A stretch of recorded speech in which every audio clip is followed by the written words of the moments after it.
What's up guys, it's all day Anthony, and today is an exciting day for me and my Evo 9 because we are installing one of the best sounding exhausts for the 4G63. Let's go! I've been making loot since like 22. Ask me how I made it right here in the booth. I'm always pursued cause of what I pursue. That's greatness, yeah, I gotta make it, I got things to lose. Boy, when I get in my crew, boy, you can't get in my crew.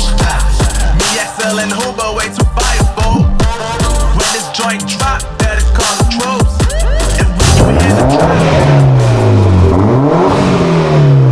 Oh yeah, dude. Oh yeah. Boy, does it feel good to be back for a long-awaited Evo vlog. It has been far too long since I've done any Evo mods, and I think that this one is going to be a great addition to my Evo 9. I've teamed up with Buschur Racing to install the Buschur SD catback exhaust with the help of some guy out there. Letting all the hot air out. It kind of fits. Yeah. If it fits, it sits. All right guys, so Jason is here to help, and we're ready to install this SD exhaust on my Evo 9. So currently I have the ETS catback exhaust, which I've had on there for 7 years. Now people wonder why am I switching to the Buschur? And honestly, it's for a change of sound, it's for a change of look. After 7 years, you get kind of tired of seeing and hearing the same exhaust, so I'm ready to switch it up. And the Buschur SD exhaust arguably provides the best raw sound of the 4G63, and Jason would know because he has one on his Evo 9 as well, right? Yep. Now yours is gonna sound quite a bit different than mine because you're running a turbo back, pretty much, right? Straight pipe. And so you can hear the turbo spool, you can hear all the cool sounds, and it's pretty freaking loud. But this is already one of the loudest exhausts for the Evo, so I'm kind of curious on what it's gonna sound like with mine because I'm still running the stock cat, the stock downpipe, the stock manifold, and the stock turbo. So I probably won't sound as good as yours, but it might still sound better than maybe what I have on there currently. So we're gonna go ahead and start getting things started. We're gonna jack up the passenger side of the car, get some jack stands underneath there, get it high enough to work with. I've already sprayed PB Blaster on the bolts underneath. Like I said, it's been 7 years that this has been on here, so hopefully it comes off pretty easy. And I also happen to pick up an O2 socket set to help with the O2 sensor in the rear if it does give us some trouble. So with that said, let's get started.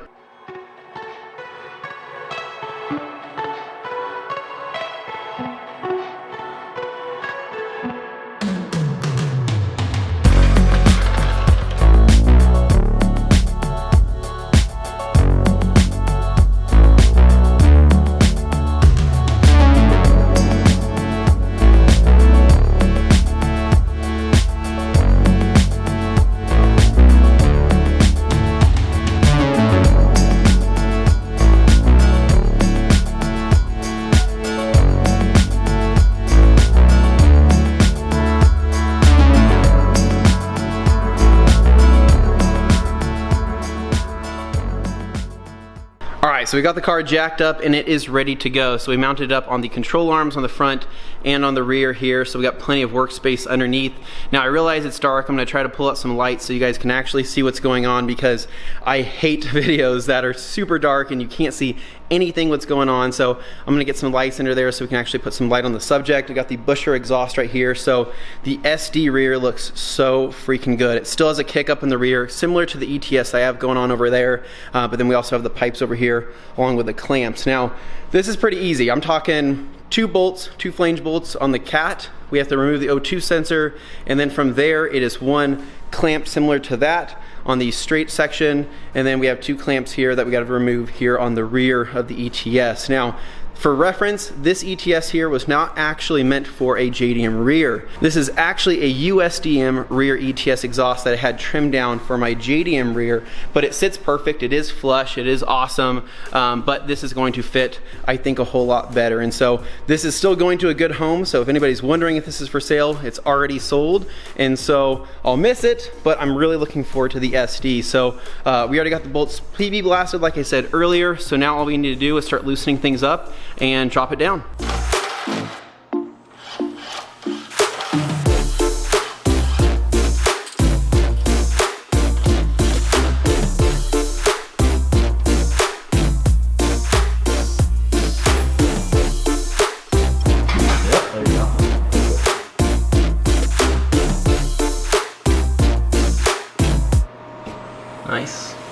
right, so we got most of the exhaust off already. That PB blaster helped a ton, so we were able to remove the ETS exhaust. So this is the ETS catback like I was saying before, and we had to kind of custom rig it for the JDM rear. So we cut it actually right there, welded it back together, and then kind of created a new hanger there to have it sit properly. But yeah, this was all kind of custom done when I got my JDM rear on, but this is still a good looking pipe. I'm gonna clean it up, get it all ready for the new owner. But yeah, this is the ETS with the vibrant muffler on it. So the process so far for anybody else that was wanting to do this or install a Buschur or even an aftermarket exhaust on an Evo 9, this is pretty much the process you'd be going through. You're gonna be removing at the cat those flange bolts there, unless you're swapping out with the test pipe or anything like that, which is just 2 bolts there in the front. Sometimes those will even have a V-band plug, or even those will have a clamp, just depending on which you go with and which setup you have. But in the rear there's just a couple rubber clamps where you're basically just pulling the hangers off. So one right above that PB blaster, and then one directly here above the rear bumper. Invest in a stronger impact, Anthony. Invest in something nicer.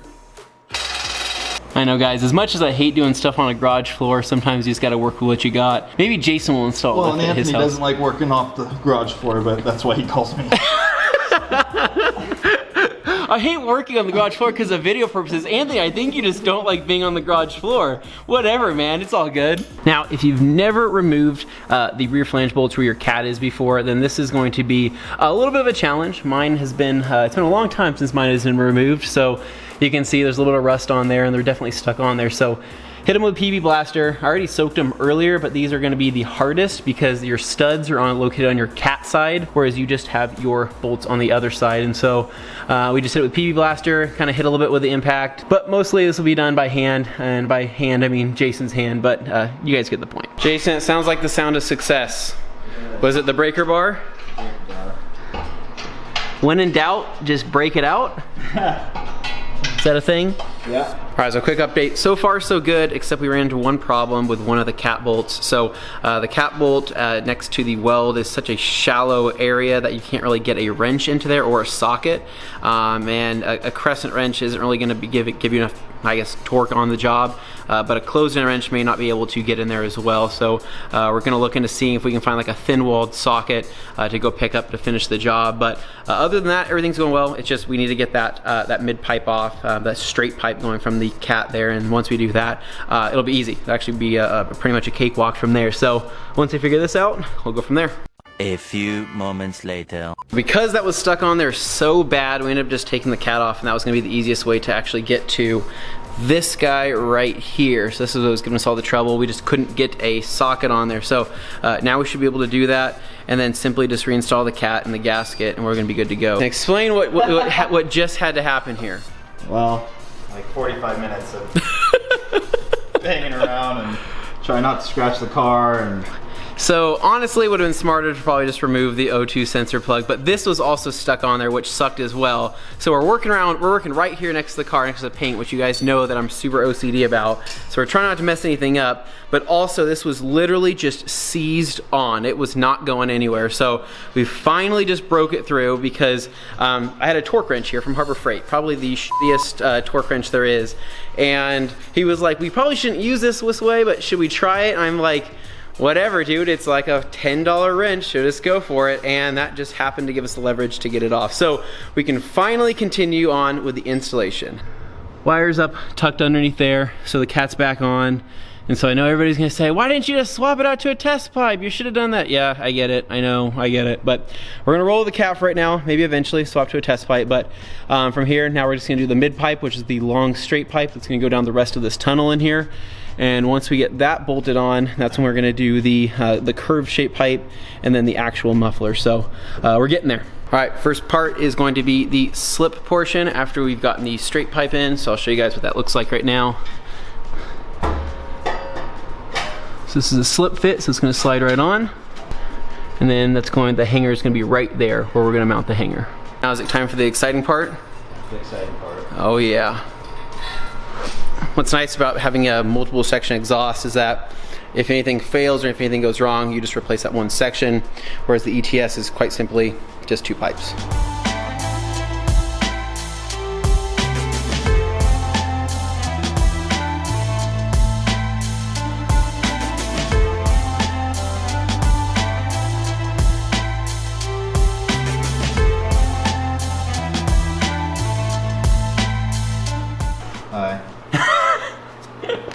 I'm sorry, Jordan. Almost done. I'm sorry. Probably 13.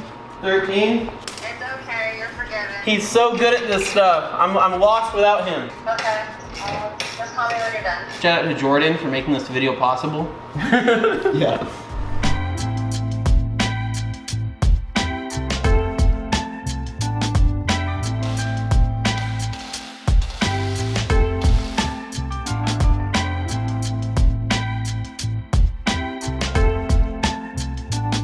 Yeah, guys, that looks so freaking good. Fitment is literally perfect. That's A1 they call it? A1. yeah, something like that, right? A1 Fitment, the CEO of Exhaust Fitment, as the kids are saying on TikTok.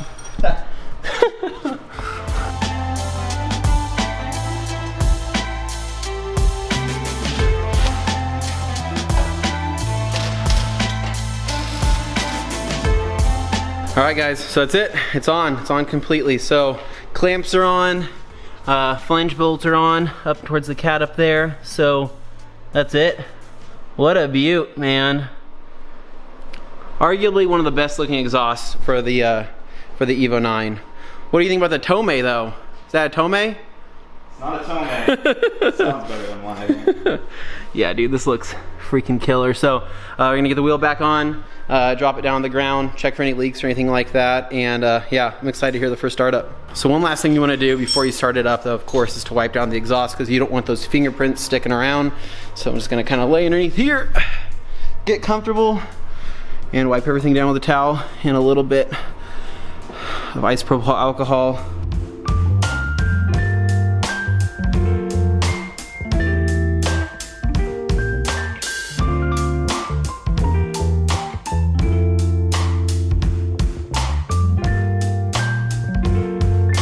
All right, so car's back on the ground, and I couldn't be more excited to hear what this thing sounds like. Like I said before, Jason has this exhaust on his, but he has just a completely different setup. He's basically running a turbo back, basically with a test pipe, a downpipe, and all of that, whereas this, still on the stock downpipe, still on the stock cat, so I'm really curious to see how loud this is and how good it sounds, because again, this is the exhaust that's supposed to give you the raw sound of the 4G63, and I couldn't be more excited. So let's go ahead and do a first startup.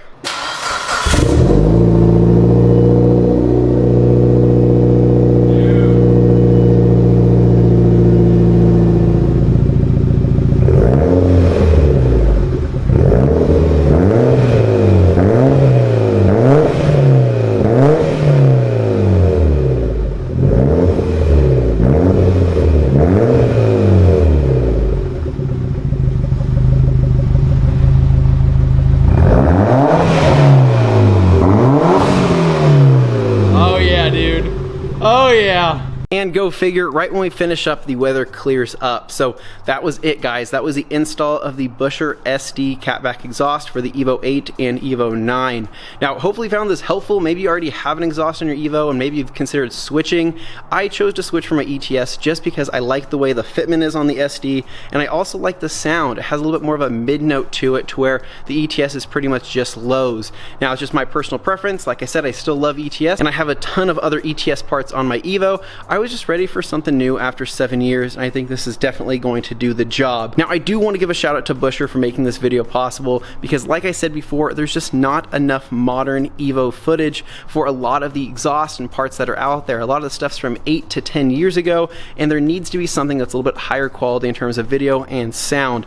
Now, I tried to do my best to get as much of the angles and things like that of the install, but again, this is just another garage fuller install where I kind of had to make the most of it. But hopefully this was helpful. If you want to switch up your exhaust and you're considering getting a Buschur, then hopefully this video gives you a good idea on how it sounds. Now, this video is not over yet because there's still some more sound clips and video clips that I want to show you guys from my car as well as Jason's. So this video is not over. Stick around so you'll be able to hear the difference between an SD exhaust with a stock cat and downpipe versus Jason, who is basically running a straight turbo back. So stick around, we'll catch you in a minute.